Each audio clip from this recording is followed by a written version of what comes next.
Hi ladies. I just want to talk about my last post that I forgot to do a video for last week, maternal anxiety and how to destroy it.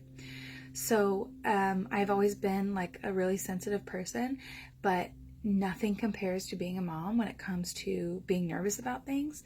I had always been sort of like maybe like a little bit paranoid and really aware of my surroundings.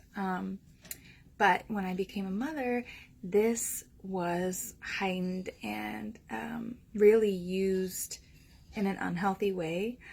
Um, I was afraid of, and sometimes I still am, of ridiculous things.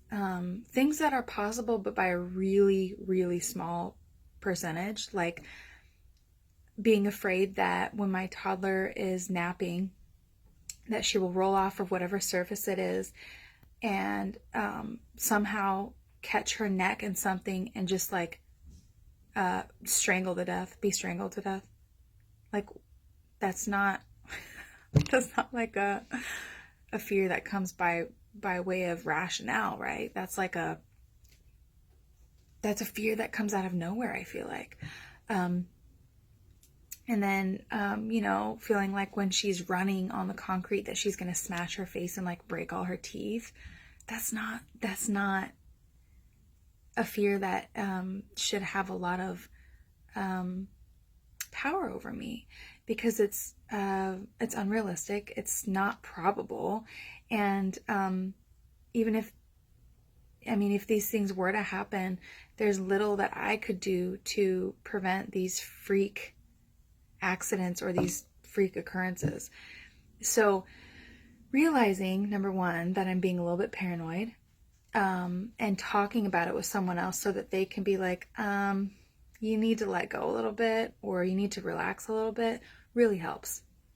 And I feel like when people tell me that it's normal to be nervous as a mom, but at the same time you're worrying about something that is highly unlikely, I wouldn't take offense to that. I would be happy that that person wanted to tell me that, even though I might freak out at them or whatever.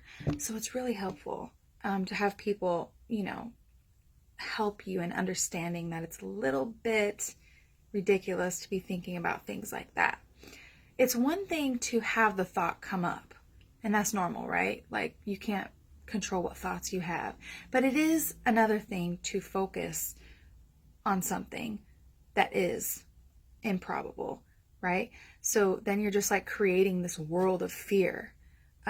You're creating your own world of fear and anxiety that's really unnecessary, and it's going to be detrimental to your kid eventually, because you're going to be so wound up and anxious about everything that you're not going to enjoy your time with them, and they're going to feel that energy coming off of you, and they're going to be at the other end of those reactions that you have.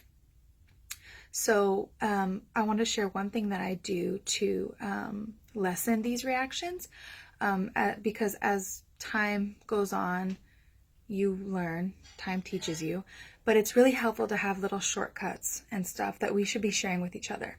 So one of the things that I do is breathing.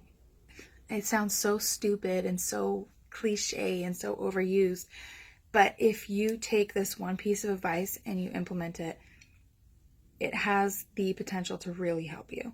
So don't underestimate it. Okay, so this is called 4x4x4 by 4. I think there's 4 of 4 fours, or I'll show you. So I learned this from a really cool boundary coach in one of her videos. She just briefly mentioned it. Her name's Terry Cole. She's a boundary coach. She's really cool. I really look up to her. And this is how it goes. So you breathe in for 4 counts. So you go, hold it for 4 counts. 3, 4. Let it go for 4 counts. 1, 2, 3, 4. And hold it for 4 counts until you do another breath. So you do a few iterations of that, right? And then pretty soon your brain starts to realize, hey, I'm not in danger here. We're not about to die.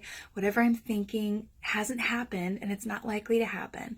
And the more that you practice this breathing, the better the effect it will have on you. So I hope you found some value in this, and I look forward to seeing you next time.